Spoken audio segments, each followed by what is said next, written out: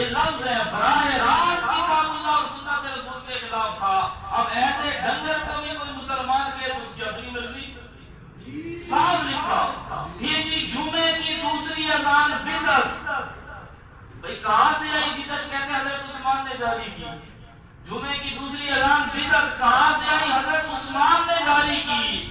اگر حضرت عثمان نے جاری کی یہ بدعت ہے، جب ان کو کہو پھر کل بدعت ضلالہ و کل ضلالۃ فی النار، کہتے ہیں یہ بدعت حسنہ ہے.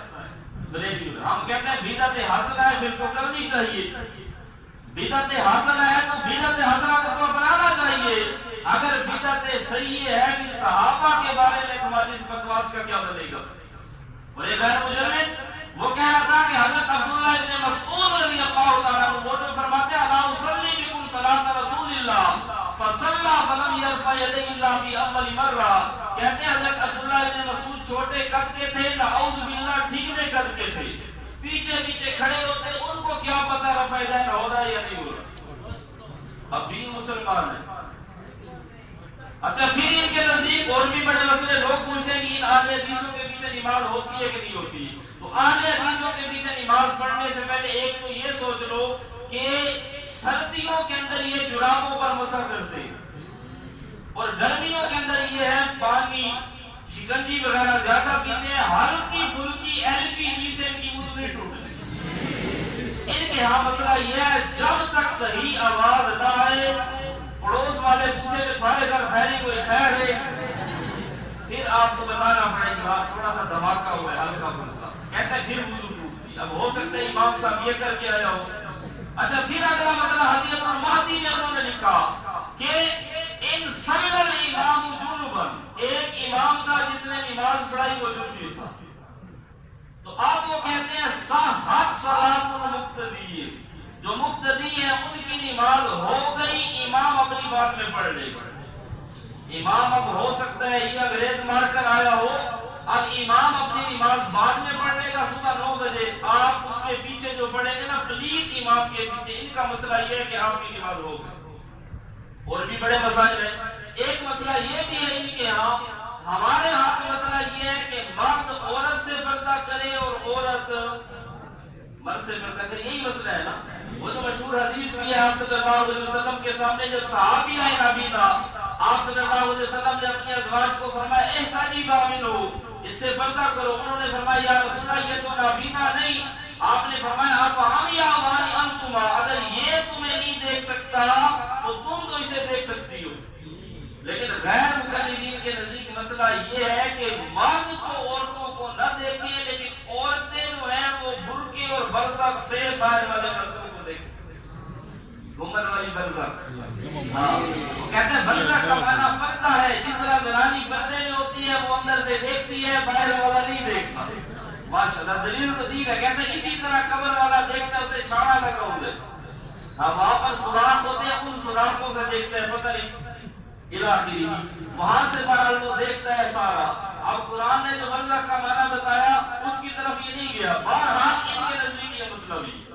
اب چونکہ وقت بھی نہیں اور یہ موضوع بھی نہیں، ورنہ ان کی اگر کوئی آدمی ایک مرتبہ فقہ سن لینا، فقہ اس لیے کہہ رہا ہوں انہوں نے کتاب لکھی، کتاب کا نام ہے نزل الابرار من فقہ النبی المختار. کہتے ان کی فقہ حنفی ہے، ہماری فقہ نبوی ہے. اور جو فقہ نبوی ہے اس میں انہوں نے جو لکھا ہے نا مدی پاک ہے. گرمی آ رہی ہے، ان کو کلفیاں بناؤ. یہ لکھا کتاب میں واضح لکھا خدا کے بندے کے لیے پاک ہے، حلال ہے، کوئی مسئلہ ہی نہیں. چوہا کھا سکتے ہو روسٹ کر کے، آپ نہیں. کچھ لوگ غیر مقلدین کو کھلاؤ. اپنے علاقے میں جاؤ غیر مقلدین کی افطاری، اس افطاری کے اندر آپ جو ہے روسٹ کرے چوہے شریف. کتا بھی حلال ہے اور گدھا جو ہے اس کا روسٹ میں سے صحیح بنے گا. بڑے بڑے پیس ہوں گے نا، لیگ پیس. ان سب کو بٹھاؤ دسترخوان پر. پشاور والے جو ہے ہمارے بزرگ کو دوسرے ان کی بھی دعوت کرو. ان کو کوئی آپ کی کتابوں میں لکھا ہے یہ ساری چیزیں حلال ہیں. اپنی سوتیلی دادی کے ساتھ بھی نکاح جائز ہے. اور اس پر اصل تو فقہ پر مناظرہ ہونا چاہیے نا. وہ کسی نے اعتراض کیا تھا نا، اس نے چھلی میں اعتراض کیا تھا لوٹے بھر کے آگ کے اندر ایک سوراخ ہے، تو لوٹے نے اس کو کہا تھا کہ اگر وقت ملے تو کبھی بیٹھ کر اپنے سوراخ بھی گن لینا۔ ہماری فقہ پر اعتراض کرنے والے ذرا اپنی فقہ تو دیکھ لو، ہماری جو اصل ماخذ ہے فقہ کی بڑی کتابیں الجامع الصغیر، جامع الکبیر، مبسوط، زیادہ، سیر الکبیر اور سیر الصغیر، ان میں سے نکالو کوئی مسئلہ، باقی تو ہے شروحات، اور یہ مقلدین کی لکھی ہوئی ہے، بعد والوں کی لکھی ہوئی ہے، جو اصل کتابیں ہیں ان میں کوئی اعتراض ہے تو کوئی غیر مقلد بات کرے۔ تمہاری کتابوں میں ایسے ایسے مسئلے جو مسجد میں بیان کم از کم نہیں ہو سکتے، بہرحال وہ فقہ اس کا ایک الگ طور پر درس ہے۔ تو ایسے لوگ بھی ہیں جو بظاہر قرآن کا نام لیتے ہیں، حدیث کا نام لیتے ہیں، لیکن وہ بھی قرآن کے بہت بڑے مضمون کے منکر ہیں۔ پھر کچھ وہ لوگ ہیں جو اپنے آپ کو اہل سنت کہلواتے ہیں اور کام ایک بھی سنت والا نہیں، صبح ان کا سونا بھی سنت کے خلاف، اٹھنا بھی سنت کے خلاف، اذان سنو، مسلمانوں کی اذان سنیوں کی شروع ہوتی ہے اللہ اکبر سے، ان کی اذان کہیں اور سے شروع ہوتی ہے۔ نام اہل سنت والجماعت ہے، بندہ مر جائے تیسرے دن کل خانی، پھر 10واں شریف، 40واں شریف، نام اہل سنت ہے، کام ایک بھی سنت والا نہیں۔ اسی طرح بعض وہ ہیں ہمارے بزرگ جو کہتے ہیں کہ ہم دیوبندی ہیں، کام ایک بھی دیوبند والا نہیں ہے، بالکل جو کام کا للڑ ہے نہیں۔ ہمارے علاقے میں ویسے للڑ کہتے ہیں جو کملی گائے ہو، ایک گائے ہو نا موٹے دماغ والی، جس کو یہ بھی نہ پتا ہو کہ یہ میرا گھر ہے یا کس کا گھر ہے، میں نے گھاس میں منہ ڈالنا ہے یا کتابوں میں منہ ڈالنا ہے۔ ایک جج سے میں نے پوچھا، یہ للڑ وہ سنتا تھا ہمارے علاقے میں، اس نے کہا کہ میرے اخبار پڑھے تو وہ گائے کھا گئے۔ میں نے کہا گائے کھا گئے؟ کہتے ہیں وہ للڑ تھی۔ میں نے کہا للڑ کا کیا مانا؟ اس نے کہا اسانی ہم للڑ اس گائے کو کہتے ہیں جس کا دماغ اپنی جگہ پر نہ ہو۔ ہم نے کہا شیخ القرآن مولا غلام اللہ خان رحمۃ اللہ علیہ نے صحیح لقب دیا تھا ان کو للڑ کا، یہ ہم نے نہیں دیا، علامہ صاحب نے نہیں دیا، حضرت شیخ القرآن مولا غلام اللہ خان رحمۃ اللہ علیہ یہ جو کہتے ہیں نا ہمارے تھے، بالکل آپ کے لیے صحیح، انہوں نے جو ہے نا پہلے ان کے لقب کو آپ برداشت کر لیں، اس کو اپنے لیے ایکسپٹ کر لیں، باقی باتیں بعد میں۔ تو یہ حضرات ہیں، تو یہ سب سے زیادہ جو زور لگاتے ہیں وہ ہوتا ہے حیات النبی، حیات النبی، ہر چیز پر حیات، اور یہ حیات النبی کے ممکن ہے، اس لیے ان کے پیچھے نماز نہیں ہوتی، اور خود تمہاری آگے ہوتی ہے، خود آگے بھی نہیں ہوتی، پیچھے بھی نہیں ہوتی۔ اور ایک پرانا مولوی آپ کو بیچارہ چلا گیا، پجار شاہ صاحب قریشی کا خاص نسلی اور نسلی اس کا، وہ کہتا تھا مماتیوں کے پیچھے نماز نہ پڑھو، اپنے پیچھے پڑھ لیا کرو، پھر کہا اپنے امام کے پیچھے پڑھ لیا کرو، سبقت لسانی ہو گئی۔ تو بہرحال یہ حضرات حیات النبی کے نام پر عرض کرنے کا مقصد یہ ہے کہ سب سے جو پہلی چیز ہے، ان کو آپ لکھ دو، ہم حیات النبی کے قائل ہیں، باقی کسی کی حیات کو نہیں مانتے۔ ایک آدمی گفتگو کرے، اب تک جو مناظرے ہوتے ہیں عموماً ان کو کوئی یہ چیز لکھ دو کہ ہم حیات النبی کے قائل ہیں، باقی کسی کی حیات کو نہیں مانتے، پھر حیات النبی پر بسم اللہ کرو، مناظرہ شروع کرو۔ اگر تمہارا عقیدہ یہ ہو کہ ابو جہل قریشی بھی قبر میں زندہ، اندرا گاندھی بھی قبر میں زندہ، خمینی بھی قبر میں زندہ، تمہارا عقیدہ یہ ہو کہ ہر کافر، ہر منافق، ہر مشرک اپنی اپنی قبر میں زندہ ہے، پھر حیات النبی کا نام لیتے ہوئے شرم کرنی چاہیے۔ اور یہ شرم کی بات میں اپنی طرف سے نہیں کہہ رہا، یہ کتاب حیات الاموات، یہ 4-5 کتابیں، ایک یہ حیات الاموات، یہ سماع الموتى، اور یہ تیسری ہے خوشبو والعقیدہ، اور یہ ایک ہے ان کا یہ قرآن ہے المنظر شریف۔ یہ 4-5 کتابیں آپ کے پاس ڈال کی ہوئی تھی ہر ساتھی کی۔ اب ایک تو یہ کہ یہ ہے حیات الاموات، الاموات جمع معرف باللام ہے، اور جمع معرف باللام عموم کے صیغے میں سے ہوتی ہے۔ حیات الاموات کا معنی یہ ہے کہ ہر مردے کا زندہ ہونا۔ آپ کو نہیں سمجھ آئے؟ ہر مردہ بھی اور ادھر سے مردہ بھی اور زندہ بھی، ایک بات تو کرو نا، یا تو بھی قبر والے مردہ ہے، یہ بات ہمیں سمجھ آتی ہے، یا تو قبر والے زندہ ہیں، یہ بھی سمجھ آتی ہے۔ یہ کہتے نہیں قبروں میں مردے زندہ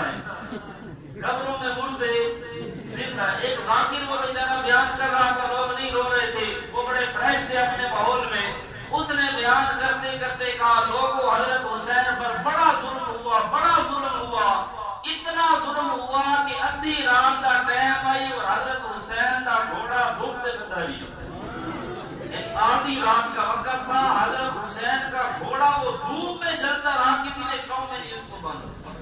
عوام بیچاری رونے لگے، اس نے کہا بڑا ظلم ہوا بھائی، کیا تک نہیں سوچا آدھی رات کو سورج کہاں سے آئے گا؟ جب سورج ہوتا ہے تو آدھی رات نہیں ہوتی، جب آدھی رات ہوتی ہے تو اس وقت سورج انہوں نے کہا قبر والے مردے زندہ ہے۔ تو یہ ہے حیات الاموات، اور یہ کتاب لکھی گئی علامہ عبدالستار توسوی، ہمیں بروتن نہیں کہتا، تو علامہ عبدالستار توسوی صاحب کے مسلسل تقاضوں پر آخر اللہ کا نام لے کر کام شروع کر دیا۔ لکھوانے والا بھی بڑا آدمی ہے ان کے نزدیک، لکھنے والا بھی نور الحسن شاہ صاحب بخاری اس طبقے کا اتھینٹک بزرگ ہے، مستند آدمی ہے، عام بندہ نہیں۔ اب اس کتاب میں ان کو یہ کتاب دکھاؤ اور یہ صفحہ نمبر 8، بھئی تم کہتے ہو حیات النبی پر مناظرہ کرتے ہیں، تمہارے بزرگ کیا کہتے ہیں؟ اب حلالی بیٹا وہ ہوتا ہے جو اپنے باپ کی بات مانے۔ ان کو کہا دیکھو اب تمہارے والد کیا لکھے، اس عنوان سے عام طور پر بحث کا رخ حضرات انبیاء علیہ السلام خصوصاً نبی کریم صلی اللہ علیہ وسلم کی طرف پھر گیا، غلط طور سے حیات النبی کی بات چھڑ گئی اور حضور کریم کی ذات پاک ہمارے لباس میں آ گئی۔ اب یہ لکھتے ہیں غلطی سے حیات النبی کی بات چھڑی، اور اولاد کہتی ہے بات ہے ہی حیات النبی کے متعلق۔ آگے سنیے عبارت، حالانکہ بات اصلاً نبی کریم صلی اللہ علیہ وسلم کی ذات پاک کی نہیں، بلکہ حضرات انبیاء علیہ السلام اور حضرت شہداء و اولیاء رحمہ اللہ، حتیٰ کہ عام مسلمانوں کی حیات بھی نہیں، دراصل بات ہے تو عام موتا کی حیات کے متعلق ہے، جن میں کفار، مشرکین اور منافقین تک شامل ہیں۔ نے کہا ہمارا اصل عقیدہ یہ ہے کہ ہر کافر بھی قبر میں زندہ، ہر مشرک بھی قبر میں زندہ، ہر منافق بھی قبر میں زندہ۔ عقیدہ ہے ابو جہل شاہ صاحب قریشی بھی قبر میں زندہ، عقیدہ یہ ہے اندرا گاندھی بھی زندہ، عقیدہ یہ ہے عبداللہ ابن ابی بھی قبر میں زندہ۔ جب تمہارا عقیدہ یہ ہے تو پھر حیات النبی پر بات کرتے ہوئے شرم کرنی چاہیے کہ نہیں؟ آپ لکھ دو، میں نے کہا تھا نلہٹ والے مناظرے میں بابا زین العابدین موجود ہے اور اس مناظرین کے ایسے پسینے نکلے تھے اور وہ اس وقت اپنے ساتھ والوں کو کہہ رہے تھے ٹیمپر کا ایسی حالت تھی۔ میں نے ان کو یہی پکڑا، میں نے کہا اب لکھ دو کہ ہم حیات النبی کے قائل ہیں، باقی کسی کی حیات نہیں مانتے۔ کرو شروع حیات النبی پر، ہم آپ کو بھاگنے تو نہیں آئے، ہم تو بھگانے آئے ہیں، ہم لازمی متعدی ہیں، لیکن یہ بات لکھنی پڑے گی کہ ہم صرف حیات النبی کو مانتے ہیں، باقیوں کو نہیں۔ اگر باقیوں کو بھی مانتے ہو تو پھر آج ذرا ابو جہل شاہ صاحب قریشی کی حیات پر گفتگو کرو۔ یہ سمجھ آئے کہ نہیں؟ پہلا والا یہ کتاب ہونی چاہیے زبردست، اور یہ بزرگ بھی ایسا ہے جس کا نام بھی یہ وضو کر کے دیتے، اس کا انکار نہیں کر سکتے۔ دوسرے بڑے بزرگ یہ ہے سماع الموتى، اور یہ بھی الموتى جمع معرف باللہ، جمع معرف باللہ عموم کے صیغ میں سے سماع الموتى کا معنی یہ ہر مردے کا سننا، ہر مردے کا سننا۔ جو آدمی دنیا میں بہرا تھا ڈورا وہ بھی قبر میں سنتا ہے، جو دنیا میں نہیں سنتا تھا وہ بھی سنتا ہے، مشین نکالنے کے بعد بھی مزہ نہیں آ گیا۔ ایک تو یہ کانوں والے ڈاکٹروں کو فارغ کرو، جو مر جائے 2-4 دن اندر رکھو کہ شاید سننے لگ جائے۔ اچھا پھر سوال ہوا کہ زندہ آدمی وہ سنتا ہے، اس کی کیپیسٹی ہے، مثلا آپ تک آواز پہنچانے کے لیے اسپیکروں کا بندوبست کیا تاکہ آواز آخر تک جائے۔ اب قبرستان ہے 4 کلومیٹر کا، اب جب آہستہ آپ کہو گے السلام علیکم یا اہل القبور، چلو یہ تو سن لے گا، بالکل تمہاری مان لے، وہ آخری مردہ کیسے سنے گا جب 4 کلومیٹر بعد ہے؟ احمد رضا خان بریلوی نے لکھا کہ جب آدمی مرتا ہے نا اس کے مسام کھل جاتے ہیں، اس کے سوراخ کھل جاتے ہیں، اس کی کیپیسٹی بڑھ جاتی ہے، اس لیے وہ دور دور سے سنتا ہے۔ اور ان کا بھی عقیدہ یہ ہے کہ جو آدمی مر جائے اس کی پھر 3G بھی نہیں ہوتی، 4G بھی نہیں ہوتی، بلکہ 5G لگ جاتی ہے اور وہ دور دور سے سگنل کیچ کرتا ہے، ماشاءاللہ وہ سنتا ہے۔ اب یہ کتاب کہتی ہے ہر آدمی کا سننا۔ پھر سماع النبی اور صلاۃ و سلام صرف اس کے قائل، اور اس کے قائل یہ بھی ہے، ویسے آپ کو عوام کو ورگلانے کے لیے بھئی ہم درود سننے کے قائل ہیں۔ ہم نے ان کو کہا آج نہیں کئی سال پہلے کہا کہ ہر مردہ سنتا ہے، اس مسئلے کو چھوڑ دو، شہداء سنتے ہیں اس کو بھی چھوڑ دو، اولیاء سنتے ہیں اس کو بھی چھوڑ دو، انبیاء سنتے ہیں اس کو بھی ہم معاف کرتے ہیں، امام الانبیاء ہر بات کو سنتے ہیں اس کو بھی معاف کرتے ہیں، صرف اتنی چیز کہ امام الانبیاء صلی اللہ علیہ وسلم عند القبر صلاۃ و سلام سنتے ہیں، یہ کب ہے نا عام بات، کوئی مردہ بھی نہیں سنتا، کچھ بھی نہیں سنتا، یا سنے نہ سنے اس کو چھوڑ دو، صرف امام الانبیاء عند القبر صلاۃ و سلام سنتے ہیں۔ اس پر دنیا کا کوئی للڑ ایک قرآن مجید کی آیت لے آئے، اگر آیت نہیں تو ایک حدیث لے آئے، شرط یہ ہے کہ اس حدیث کے کسی راوی پر جرح نہ ہو یا اس کا کوئی راوی شیعہ نہ ہو۔ اگر کوئی للڑ ایسی حدیث لے آئے تو 10 لاکھ روپیہ انعام دے، صرف عند القبر اور امام الانبیاء کو صرف درود و سلام پر۔ ایک بھی روایت ہے صحیح کہتے ہیں لیکن وہ ہے غار میں، غار نہیں رہے گی اور ہم غار میں جا نہیں سکتے، اس لیے ان کا یہ نظریہ پہلی چیز تو یہ آ گئی عام طور پر جو میں نے عرض کی تھا۔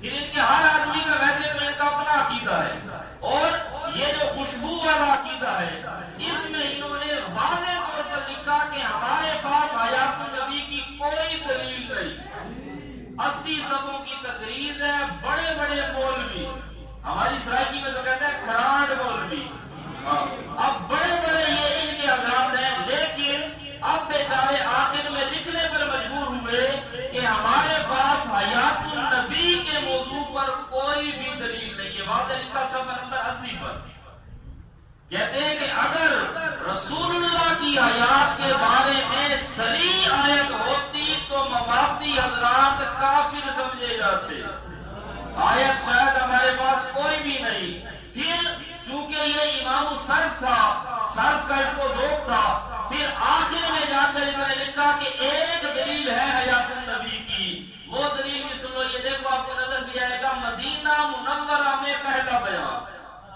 کتنی مقدس جگہ پر بیان، لیکن وہاں پر جا کر بھی ان کو قرآن بیان کرنا نصیب نہیں ہوا، وہاں پر جا کر بھی رسول اللہ کی حدیث نصیب نہیں ہوئی، اپنی قسمت وہاں پر جا کر بھی نصیب ہوا۔ دیکھو کل آپ نے پڑھا تھا کلنا، اصل میں کولنا، کلنا دلنا والا قانون یہ حیات النبی کی دلیل، کیسے دلیل؟ اور اس صاحب کہتا ہے کلنا اصل میں تھا کولنا، پھر قالا والا قانون لگا تو بن گیا قالنا، پھر ارتقاء ساکنین ہو گئے، پہلا ساکن مدہ اس کو گرایا تو بن گیا کلنا، پھر جو واو الف سے چینج ہو کر گری تھی اس کے بدلے میں فا کلمہ کو ضمہ دیا تو یہ بن گیا کلنا، اور کیا ثابت ہو گیا؟ حیات النبی زندہ، ماشاءاللہ۔ عقل نبود تولد بسود، سرائکی میں کہتے ہیں عقل نہ ہوئے بندہ جمع دی تکلیف ہی نہ دے گئے نہ کرے۔ اب یہ کلنا، اب اس کو سننا جو ہے طالب علم حضرات ان کو سمجھ جائے گی، یہاں سے ثابت یہ کیا کہ یہ کلنا جو ہے اصل میں کولنا تھا۔ اب یہ کلنا پر قاف کا جو ضمہ ہے، یہ ضمہ بتلاتا ہے کہ اندر واو دفن ہے، اندر کیا ہے؟ واو دفن ہے، اور یہ کلنا کا ضمہ یہ بمنزلہ ہے کتبے کے ہے، وہ قبروں پر کتبے لگاتے ہیں نا، وہ لکھتے آخری حرام دا نہیں آرام گاہ، آخری حرام گاہ، وہ بھی ہوتے ہیں آخری آرام گاہ۔ ابھی جامع عمر بھرا نفا کفے دستے ساکی چھلک پڑا، مختلف اشعار لکھتے ہیں، کہتے ہیں یہ کلنا کا ضمہ یہ قبر پر کتبے کی طرح، اور اس یہ بتاتا ہے یہ کتبہ اور ضمہ کے آگے واو دفن ہو گئی۔ ہم نے کہا اگر صرف بڑی ہوتی تو یہ دلیل بھی میری ہے، الحمدللہ قرآن بھی ہمارے پاس، حدیث بھی ہمارے پاس، صحابہ بھی ہمارے پاس، فقہا بھی ہمارے پاس، اور یہ دلیل دے کر تم نے ہماری توجہ دلائی کہ ظرف بھی تمہارے ساتھ ہے۔ اب یہ سنو، ہم کہتے ہیں یہ جو قلنا اصل میں کیا تھا؟ قبلنا۔ یہ واو الف سے تبدیل ہو کر جو دفن ہو گئی، اب ہم کہتے ہیں جو دفن ہو گیا اس کی روح عادتاً قیامت سے پہلے واپس نہیں آتی۔ ہم کہتے ہیں یہ جو تمہاری واو دفن ہو گئی، اب تم ذمے والے قدمے لگاؤ، روتے رہو، دھوتے رہو، چیخو چلاؤ، جو بھی کرو، یہ واو واپس آتی یہ آدھا روح ہماری دلیل ہے، ان کی دلیل ہے، یہ ہے کلنا کلنا والا کرنا۔ اب ایک اور ان کا عقیدہ سن لو، یہاں پر کہتے ہیں کہ ایک بزرگ تھا، وہ بیچارہ فوت ہوا۔ یہ حیات النبی کا تو آپ کو ویسے سناتے، لطیفے سنو۔ ایک بزرگ تھے، کہتے ہیں حضرت صاحب نے کہا، الہام ہوا حضرت صاحب کو کہ میری موت کا وقت قریب ہے، تو فرمانے لگے اگر میرا انتقال ہو جائے تو آپ کو غسل میں پریشان ہونے کی ضرورت نہیں، بس آپ مجھے تختے پر لکھا دینا، پھر جب پانی ڈالنا ہو دائیں یا بائیں کروٹ پر تو انگلی سے اشارہ کرنا۔ ٹچ موبائل، ہاں یا ٹچ پر اشارہ کرتے ہیں، ہو گئی ویڈیو۔ کہتے ہیں صرف اشارہ کرنا، میں خود اس طرح ہو جاؤں گا، پھر اس طرف اشارہ کرنا، پھر میں اس طرف ہو جاؤں گا۔ اچھا، کہتے ہیں اشارہ کر دینا، یوں ہو جاؤں گا۔ پھر ایسا ہی ہوا، حضرت نے جب غسل دیا تو یہی معاملہ پیش آیا۔ حضرت نے غسل دے کر چارپائی پر رکھ دیا، کفن وغیرہ پہنا دیا اور کپڑا وغیرہ ڈال دیا۔ اب آپ تھوڑی دیر کھڑے ہوئے تو کیا دیکھتے ہیں کہ میت میں جنبش پیدا ہوئی۔ وہ جنبش نہیں جانتے تو وائبریشن لگاتے ہو نا سبق میں، ہاں، تاکہ استاد کو بھی پتہ نہ چلے اور پتہ بھی چل جائے کس کا میسج آیا۔ نیچے سے گپ شپ بھی شروع ہوئی، یہ وائبریشن لگاتے، کیونکہ سائلنٹ میں تو نہیں پتہ چلتا نا، وہ تو سبق کے بعد ہی۔ ہاں، ہم نے بھی دور گزارے ہوئے ہیں، اس لیے ساری شرارتوں کا بتایا۔ تو جنبش کا معنی ہے وائبریشن۔ کہتے ہیں میت کے اندر وائبریشن پیدا ہوئی، جنبش پیدا ہوئی، اور وہ میت چارپائی سے اٹھی۔ کیا چیز اٹھی؟ ادھر میت بھی اور ادھر چارپائی سے اٹھی۔ پھر سامنے ایک روشن دان تھا، اس کے ذریعے سے باہر نکل گئی۔ یہ 2-2.5 فٹ والے روشن دان سے تو نہیں نکل سکتے، ماشاءاللہ بستتاً پھر جسم تو ہے نا۔ اب یہ روشن دان، یہ تو دروازے میں سے بھی نکلتے ہیں تو پھر سائڈ پر کرنے پڑتے ہیں، دونوں پلے کھولنے پڑتے ہیں۔ کہتے ہیں روشن دان سے نکلی، اب وہ آسمان کی طرف جا رہی ہے، یہ فلائٹ آج آسمان کی طرف جا رہی ہے۔ پھر ایک حد پر پہنچنے کے بعد اس نے قبلے کی طرف رخ کیا، موڑ بھی کاٹا، زبردست ڈرائیونگ ہے۔ اب کیا ہے تو شاہ سے فرمانے لگے یوں ہوتا ہے، اللہ والوں کا انتقال کہیں ہوتا ہے، اللہ پہنچا کہیں دیتے۔ اب یہ مدینے میں گئے، اللہ سارا کو مدینے گئے وجہ، اللہ ان سارے لڑوں کو اسی طرح مدینے میں لے جائے، ہماری جان چھوٹ جائے۔ یہ ہے ان کا عقیدہ، یہ ان کا عقیدہ ہے۔ یہ چیزیں اس میں اور بھی بڑی چیزیں، آپ صلی اللہ علیہ وسلم کو کمپیوٹر سے تشبیہ دی اسی کتاب میں، صفحہ نمبر 94، اور اس کے اندر اور بھی لکھتے ہیں یہ الہامی کتاب ہے، الہامی کتاب ہے، یہ ان کو الہام ہوا ہے، قرآن کے دلائل نہیں ہے، حدیث کی نہیں، الہامی کتاب ہی ان کی ہے۔ اور اس میں یہ بھی لکھا کہ آپ صلی اللہ علیہ وسلم کا سما مشرق اور مغرب سے۔ ہاں، تو پھر بھی ہمارے بات ساتھی کہتے ہیں ان کو کچھ رکھو۔ اب یہ دیکھو، لکھتے ہیں کہ میں تو اپنے ساتھیوں سے عرض کر رہا تھا کہ اس زمانہ میں اگر ہم یہ عقیدہ رکھیں مشرق یا مغرب سے درود پڑھے تو حضور صلی اللہ علیہ وسلم اپنے روضہ اطہر میں سما فرما رہے ہیں، تو یہ بھی عقل کے خلاف نہیں بلکہ ادب کے خلاف ہے کہ کسی کو تحفہ دینا ہو اس کی خدمت میں جا کر دیا جاتا ہے، ویسے کوچ پر رکھوا دو، کسی گاڑی پر بھی فلاں کو اپنا گفٹ دے اس کو کر لینا۔ ہاں، یہ بریلویوں سے بھی بالکل آگے، ویسے ان میں اور بریلویوں میں 4 گھنٹے کا فرق ہے، ان لڑوں میں اور بریلویوں میں میں دلیل سے ثابت کرتا ہوں 4 گھنٹے کا ٹوٹل فرق ہے۔ وہ اس طرح یہ کہتے ہیں اب اسلام آباد سے مدینہ 4 گھنٹے کا سفر ہے جہاز کا. یہ کہتے ہیں یہاں سے جہاز پر بیٹھو مدینے پہنچو گے مسجد نبوی کے دروازے پر جہاز سے پڑھو پوری مسجد نبوی میں نبی علیہ السلام سنیں گے. بریلوی کہتے ہیں جہاز میں چڑھنے کی ضرورت ہے یہیں سے سنتے ہیں. تو فرق کتنا بن گیا 4 گھنٹے. وہ کہتے ہیں یہیں سے سنتے ہیں, یہ کہتے ہیں نہیں تھوڑا جا گزارا کرو 4 گھنٹے 2.5-3 لاکھ روپے لگاؤ پھر سنیں گے. بہرحال ہے یہ بہن بھائی سارے ایک ہی جیسے. تو اب یہ مشرق مغرب سے بھی سننے کا عقیدہ اور بھی اس کے اندر ہر مدعے کے لیے اعادہ روحی ہے, بڑے اس کے اندر حوالے ہیں. تو بہرحال ان بیچاروں کا ہر ایک کا اپنا اپنا عقیدہ ہے, ہر آدمی کا اپنا عقیدہ. جو بھی ان میں ہوگا ہر آدمی اپنا اپنا ان کا عقیدہ ہوگا. ہاں للڑ کہتے ہیں ہم مناظرہ میں دعویٰ رکھتے ہیں بلکہ نہ کہ عقیدہ دعویٰ ہوتا ہے. ہاں دعویٰ ہو رہا ہے عقیدہ ہو رہا ہے. اس کا مطلب یہ ہے کہ یہ اپنے عقیدے میں اہل تشیع کی طرح تکیہ کرتے ہیں. ہم یہی کہتے ہیں کہ جو ہے چلو وہ کھل کے بتا دو دونوں. وہ تو ایک الگ چیز ہے کہ آپ کا عقیدہ کیا ہے, اس میں پھر دعویٰ کیا ہے. ہم یہی تو پوچھ رہے ہیں کہ مکمل تفصیل کیوں نہیں عرض کرتے. وہ بتانی چاہیے ساری تفصیل, تو یہ تکیہ کرتے ہیں حضرات. تو بہرحال ہر آدمی کا اپنا اپنا عقیدہ حیات النبی کے متعلق. اور یہ آخر میں جو ان کا بڑا قرآن ہے وہ ہے المحند شریف. یہ المحند علی المفند. المحند کا معنی سونپی ہوئی تلوار یا ہند کی تلوار. علی المفند, مفند کہتے ہیں پاگل کو, مجنون اور دیوانے کو. لولا ان تفندون پڑھا ہے نا سورہ یوسف میں. مفند کا معنی ہے پاگل مجنون.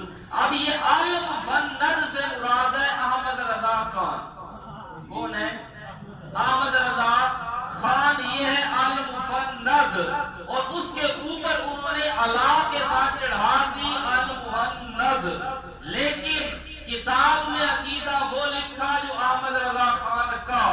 اب ذرا سوچو کہ وہی عقیدہ اس کا, وہی عقیدہ تمہارا. اب وہ المفند ہے اور تم سمجھدار ہو. یہی عقیدہ جو اس میں لکھا حیات طیبیہ والا, یہی عقیدہ ملفوظات میں اور صفحہ نمبر 276 احمد رضا خان بریلوی کی ہے ملفوظات. صفحہ 276 احمد رضا خان بریلوی کا یہی عقیدہ کہ آپ کی حیات حقیقی حصی دنیاوی ہے. انہوں نے لکھا آپ کی حیات دنیاوی, المحند میں بھی لکھا دنیاوی. اب المحند, اب یہ تو بن گئے کون؟ سمجھدار, عقل مند, دانش مند, رجل رشید.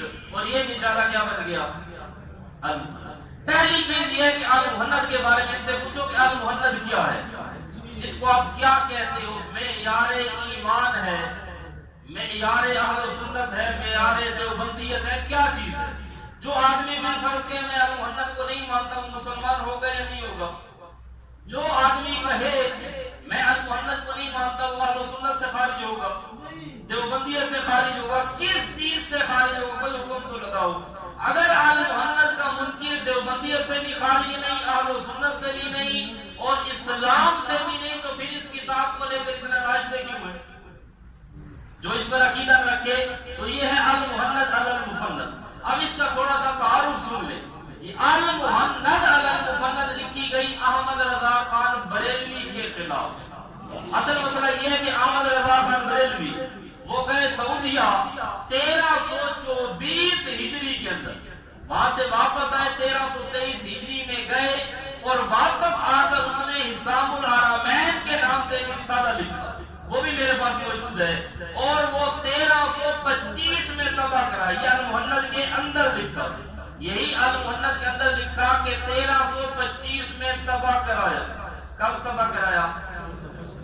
یہ چیزیں تھوڑی سی ذہن میں رکھنی پڑے, کام کا رزلٹ آخر میں بڑا مزیدار نکلے گا اگر یہ تاریخیں یاد ہو جائیں. اب احمد رضا خان نے المحند کب لکھی؟ 1325 ہجری میں. 1325 ہجری میں حسام الحرمین لکھی احمد رضا خان بریلوی نے, اور یہ کتاب اس حسام الحرمین کا جواب ہے. یہ اس کا جواب ہے جو کتاب 1325 میں پیدا ہوئی. اب یہ کتاب کب پیدا ہوئی؟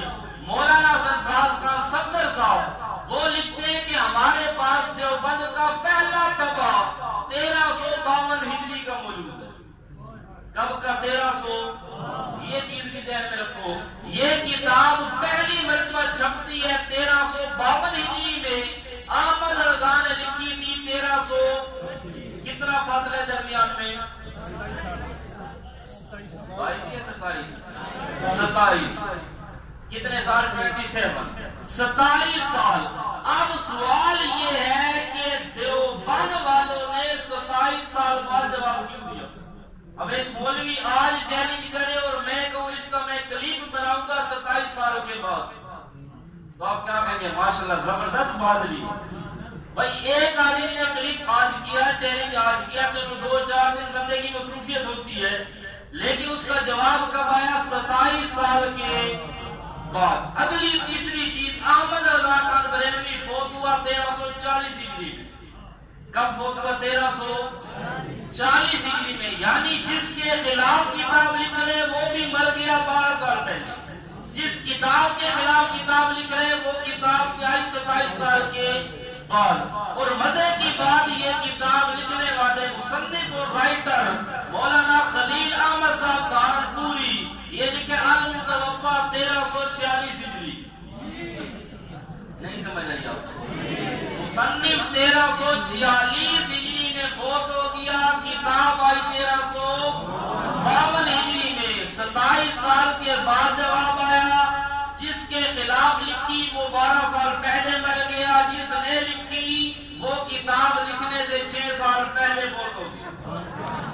اب آگے آ جاؤ، اس سے بھی مزے کی بات یہ ہے، صفحہ 110، اس پر جو دستخط ہے، جو سگنیچر ہے، کہتے ہیں مکہ والوں نے تصدیق کی، مدینہ والوں نے تصدیق کی، لکھنؤ والوں نے تصدیق کی، یہ مہر یہاں پر لگی ہے 1302 ہجری کی۔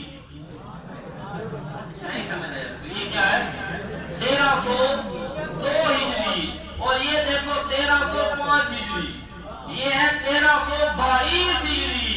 ذرا ان سے پوچھو کہ کتاب جس وقت احمد رضا خان نے 25 میں لکھی تو تمہیں تصدیق 2 میں کس نے لگا کر دی؟ ابھی تک تو باپ پیدا نہیں ہوا اور بیٹا اپنے باپ سے بھی 23 سال پہلے دنیا میں آ گیا۔ ہو سکتا ہے وہ کہ میں پیدا ہو گیا ابا 23 سال کے بعد،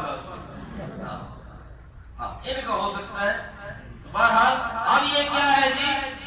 مورے کب کی ہے؟ 1302 ہجری، 1305 ہجری، 1322 ہجری کی، اور 1302 میں تو احمد رضا خان نے سوچا بھی نہیں ہوگا میں ان کے خلاف کوئی کام کروں گا، ہے کہ نہیں جھوٹ کا پلندہ۔ اب آ جاؤ، اب یہ آ گئی تھی، یہ اس کی ہے تاریخی حیثیت، سند، کیونکہ سند ضروری ہے نا، الاسناد من الدین، لولا الاسناد لقال من شاء ما شاء۔ اگر سند نہ ہو تو جو مرضی آئے اور جو آدمی جو کچھ کہتا رہے پھر تو کوئی مسئلہ نہیں۔ اب اس کی یہ سند ہی تھی جو آپ کے سامنے میں نے عرض کر دی۔ سند عالی ہے کہ نہیں؟ بالکل صحیح سند ہے، کوئی انقطاع، کوئی ذوق اس کے اندر آپ کو نہیں ملے گا۔ اب آ گئی جی یہ کتاب، اس کی یہ چیز آ گئی، تو احمد رضا خان بریلوی کی حسام الحرمین کا یہ جواب ہے۔ اس کتاب میں اب 26 مسائل ہیں، وہ پورے آپ کو یہاں فہرست میں مل جائے گی، اس کی فہرست ہے نا شروع میں، وہاں پر انہوں نے تو لکھ دیا یہ ہے عقائد اہل سنت علماء دیوبند، یہ عقائد کی کتاب۔ حالانکہ ان کے اندر جو 26 چیزیں ہیں ان کو آپ دیکھ لیں ذرا غور سے کہ ان کا تعلق عقیدے سے ہے یا نہیں۔ مثلا پہلا اور دوسرا سوال ہے شد رحال کے متعلق۔ اب شد رحال یہ عقیدے کا مسئلہ ہے، یہ عقائد علماء دیوبند۔ پہلا اور دوسرا سوال، ٹوٹل 26 سوال ہیں، جن میں سے پہلا دوسرا شد رحال، جس میں ابن تیمیہ علماء عرب یہ کہتے ہیں ناجائز ہے، کچھ علماء اس کے جائز بھی ہے، تعمیلیں کرتے ہیں، بہرحال عقیدے کا مسئلہ نہیں۔ اسی طرح ہے ایک توسل کا مسئلہ، ایک حیات النبی کا مسئلہ، ان 2 مسئلوں چھوڑ دو جن کو یہ عقیدے کا بناتے ہیں۔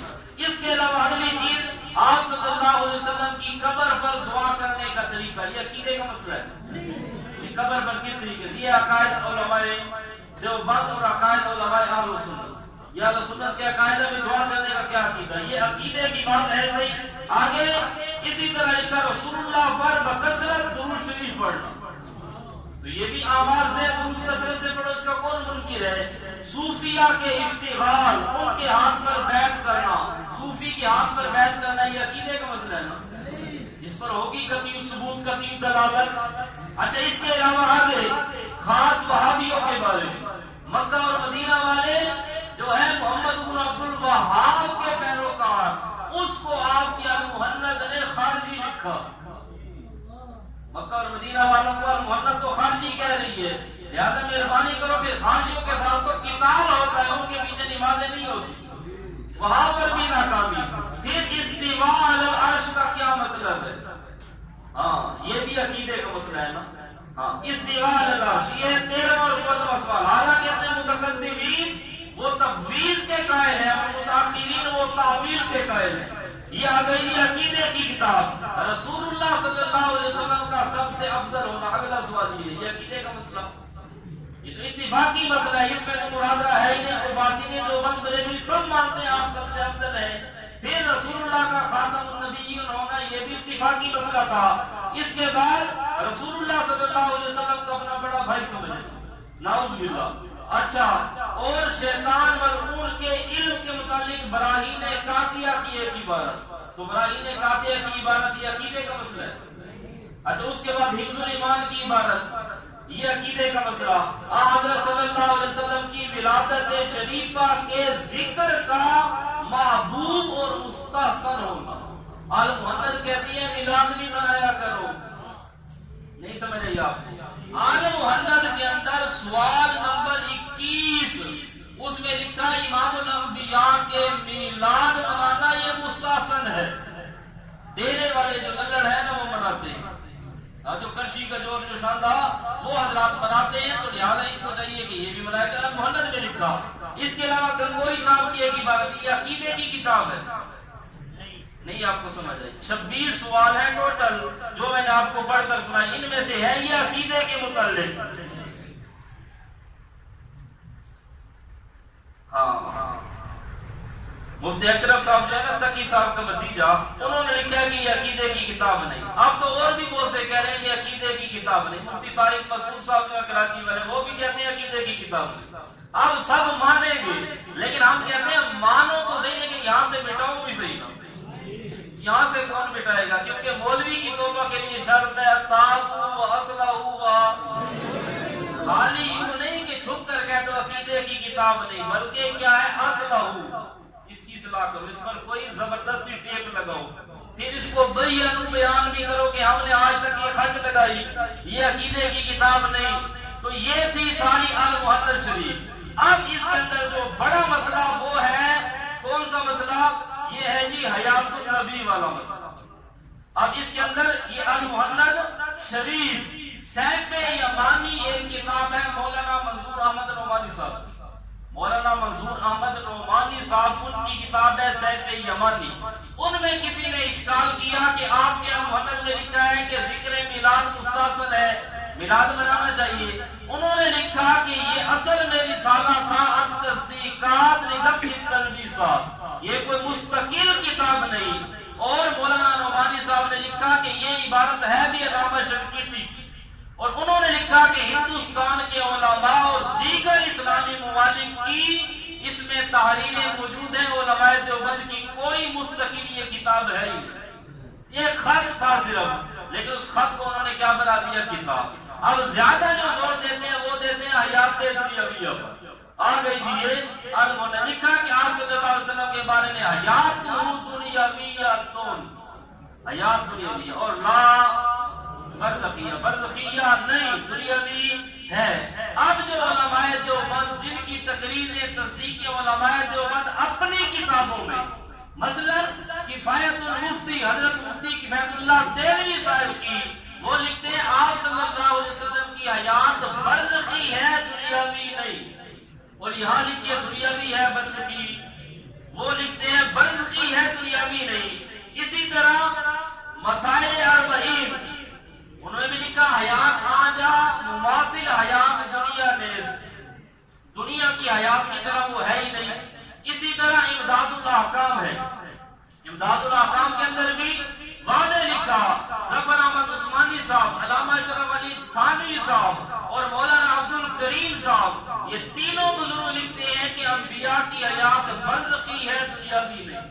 اب المحند کو مانو تو یہ کہا جائے گی، یہ سب کہتے ہیں برزخی کبھی نہیں. اور تعلیفات رشیدیہ حضرت علامہ رشید احمد گنگوئی صاحب کی، انہوں نے بھی لکھا کہ حیات برزخی ہے دنیاوی نہیں. اسی طرح خود براہین قاطعہ خلیل احمد صاحب نفوری صاحب جن کی طرف یہ کتاب منسوب ہے محنت، انہی کی کتاب براہین قاطعہ، وہاں لکھتے ہیں حیات برزخی، یہاں لکھتے ہیں حیات دنیاوی. ایک ہی مصنف کوئی اپنے خلاف بھی لکھ سکتا ہے. اور اس کے علاوہ آب حیات ہے، فتاوی دارالعلوم دیوبند ہے، سب میں لکھا کہ حیات برزخی ہے، لیکن آج محنت شریف کیا کہتی ہے دنیاوی ہے. اور مزے کی بات آپ کے مسائل اور ان کا حل، اور جس کو یہ حوالہ دیتے ہیں اشاعت التوحید والوں کے پیچھے نماز نہیں ہوتی، اس کتاب کو اگر لو تو اس میں لکھا کہ جو حیات دنیاوی کا قائل ہے اس کے پیچھے نماز نہیں ہوتی. اب اگر آپ کے مسائل اور ان کا حل اس کو مانو تو المحند والے کے پیچھے، اور المحند کو معیار ایمان ماننے والے کسی للڑ کے پیچھے بھی نماز، کیونکہ حیات دنیاویہ والوں کے پیچھے تو نماز نہیں. ہمارے پیچھے تو ہوگی ہے نہیں بات کا مسئلہ، ہمارے پیچھے تو ان کی ہوتی ہے جو باوضو ہوتے ہیں، جو ہمیں دیکھ کر پہلے ہی ٹر ٹر کریں. ان بیچاروں کی کیا نماز ہے ہمارے پیچھے؟ ان کی نہیں ہوتی ہمارے پیچھے. ہم کہتے ہیں آپ آیا بھی نہ کرو، مہربانی کیا کرو، گرمیوں میں خصوصی طور پر نہ آیا کرو. اچھا آگے لکھا جی کما ہی حاصلۃ لسائر المؤمنین بل لجمیع الناس کما نص علیہ العلامہ السیوطی. نص کی صحیح آئی نا، نص کرتی علامہ سیوطی صاحب نے بھی نص کی. اب المحند کہتی ہے کہ امام الانبیاء صلی اللہ علیہ وسلم کی، شہداء کی اور انبیاء کی حیات دنیاوی ہے اور باقی لوگوں کی حیات برزخی ہے. المحند کیا کہتے ہیں؟ پوری عبارت کو کون آگے پڑھو. المحند کی پوری عبارت یہ ہے کہ جو انبیاء ہیں ان کی حیات دنیاوی اور عام مومنین کی، عام لوگوں کی حیات کیا ہے؟ برزخی. یعنی ادھے مماتی بن گئے، آدھوں کی برزخی مان گئے اور آدھوں کی دنیاوی. انشاءاللہ ان کی عام لوگوں کی برزخی مان گئے، بل لجمیع الناس اور لسائر المؤمنین. انشاءاللہ دو چار مرتبہ سامنے آئے تو پھر ان کی بھی برزخی مان دو. یہ علیحدہ بیٹھ کر اپنے دارالافتاء والاقتضاء فتوے دینا آسان ہوتے ہیں، لیکن سامنے بیٹھنا تھوڑا سا مشکل ہوتا ہے. ہمارے اب وہاں کے ایک بزرگ ہیں، انہوں نے چیلنج دیا اسی چیز پر. انہوں نے کیا کہا جی کہ میں اشاعت التوحید والوں کے چیلنج کو قبول کرتا ہوں. عبداللہ بڑھائے جنابی ایک ہے شہرت کا متلاشی، جس بیچاروں کو اپنوں نے بھی سائڈ پر بٹھا دیا. اب اس نے کیا کیا، اس نے اس چیز پر آ کر چیلنج کیا. تو پھر جب میں نے ان کا وہ چیلنج تھینک یو والے شاپر میں ڈال کر قبول کیا اور وہ اب قبول ہو گیا، اب اس بیچارے کے لیے کیا تھا، اب وہ کہہ تو بیٹھا ایک مرتبہ، لیکن اس کے لیے اب مسئلہ یہ تھا میدان میں آنا مشکل تھا. اور بڑے صحت کے ٹیمپر بھی آج کل مارکیٹ سے شارٹ ہیں. اب وہ جواب تو دے نہیں سکا، اس نے جواب دینا تھا لیکن جواب نہیں دیا. میں نے کہا کہ دیکھو آپ ان کے وکیل ہیں بلا تو، اگر انہوں نے آپ کو وکیل بنایا آپ آؤ بسم اللہ، ہمیں تو کوئی مسئلہ نہیں، لیکن میدان میں آنے کے لیے ضروری ہے کہ جن مفتی صاحب نے فتویٰ دیا وہ آپ کے ساتھ بیٹھے، وہ آپ کو وکیل بنائے، پورے مسئلے کی تنقید ہو، آپ گفتگو کرو کہ اشاعت التوحید والوں کے پیچھے نماز کیوں نہیں ہو. اب اس کا جواب تو وہ دے نہیں سکا اور اس کا جواب تھا بھی نہیں. پھر اس نے ایک باس اس چیلنج سے اور کلپ سے پہلے ہمارے وہاں بکر کے اندر سرائے مہاجر، وہاں پر ایک مولوی صاحب کا مسئلہ تھا. اس مولوی صاحب نے بیان کیا جمعے میں، اس نے کہا کہ جو روایت، اگر کوئی روایت، کوئی تاریخی کتاب، کوئی چیز صحابہ کی اگر توہین کرتی ہے، صحابہ کی تنقید کرتی ہے، ہم اس روایت کو نہیں مانتے، ہم اس حکایت کو نہیں مانتے. پھر اس نے کہا اگر ایسی روایت بخاری مسلم کی بھی ہو بالفرض، اگر یہ قضیہ فرضیہ تھا، اگر بخاری مسلم کی بھی ہو تب بھی ہم نہیں مانتے اور اس کو دیوار پر مارتے. یہ بات اس نے کہہ دی اپنے جذبات میں آ کر.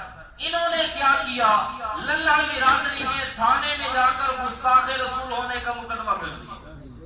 اب گستاخ رسول ہونے کا مقدمہ کر دیا. ایسے جو صاحب نے جب ان کو بلایا، تفتیش ہوئی، پھر اس نے کہا جی اپنے اپنے دو علماء کو بلاؤ، وہ بات کریں گے تاکہ ان کی سن کر پھر نتیجہ وہاں سے نکالوں گا. اب وہاں پر عبداللہ وڑائچ نے کہا کہ ہمارا ان کے ساتھ مناظرہ طے ہوا. بالکل جھوٹ. مناظرے کی بات نہیں تھی, صرف بات یہ تھی کہ یہ بات توہین رسالت پر مبنی ہے یا یہ گستاخ رسول ہے یا نہیں. اب وہاں پر تھانے میں پہنچے. جس وقت وہاں پر پہنچے آمنے سامنے بیٹھے. اب حضرت صاحب سے تو بات نہ ہو سکے, اب معاملہ مشکل تھا. میں نے کہا بھئی یہ جو مولوی صاحب نے کہا اگر وہ روایت قرآن کے خلاف ہو تو یہ کون سا قضیہ ہے؟ اس بیچارے کو نہیں پتا بھئی قضیہ فرضیہ ہوتا کیا اور قضیہ ممکنہ کیا ہوتا ہے. میں نے کہا یہ انہوں نے ایک بالفرض کی بات کی ہے اور قضیہ فرضیہ پر کوئی حکم نہیں لگتا. لو کان فیہما آلیہ تو الہ بن گئے, لو کان من بعد نبی تو نبی بن گئے حضرت عمر. نہیں, لئن اشرکت لیحبطن عملک, یہ بالفرض ہے اور بالفرض والمحال پر کوئی حکم نہیں لگتا. اب اس کو جب قضیہ فرضیہ کی سمجھ آئی اردو میں, بیچارے کو نہیں سمجھ آ رہی تھی, پھر اس نے کہا جی چلو ٹھیک ہے ہم سے غلطی ہو گئی, اور زیادہ بول رہا تھا ہم سے غلطی ہو گئی تھی. بالکل یہ چیز گستاخی پر مبنی نہیں اور یہ مسلمان ہے, اس پر کوئی گستاخی کا الزام نہیں. پھر اور اس بیچارے کی آواز باختہ اتنا تھا کہ گفتگو اور انداز تکلم ایسا تھا کہ ایسے جو صاحب نے کہا مولوی صاحب تو چپ کر, اس کو چپ کرایا. یہ جو یارس گاڑی میں بیٹھ کر آیا ان بیچاروں کو اتنا خرچہ کرایا, ایسے جو صاحب نے کہا آپ چپ کرو. مجھے ایسے جو صاحب, مجھے اور ایک ان کے عالم ہمیں اپنے اسپیشل روم میں لے گئے, اندر لے گئے. ہمیں کہا جی ہم آپ کی گفتگو سے مطمئن ہیں, اب آپ تحریر بناؤ میں دستخط کرتا ہوں.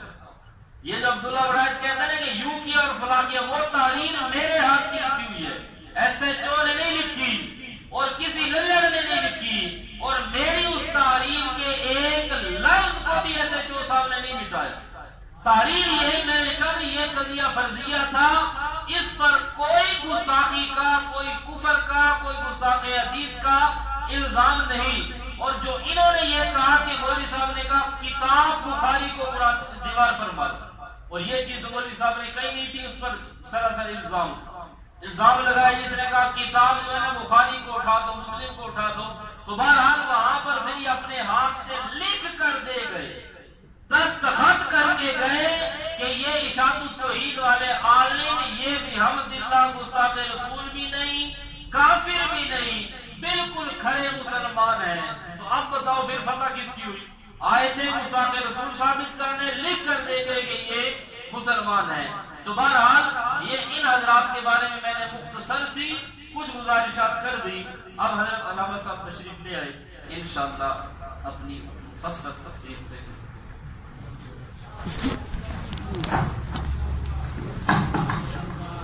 ماشاءاللہ.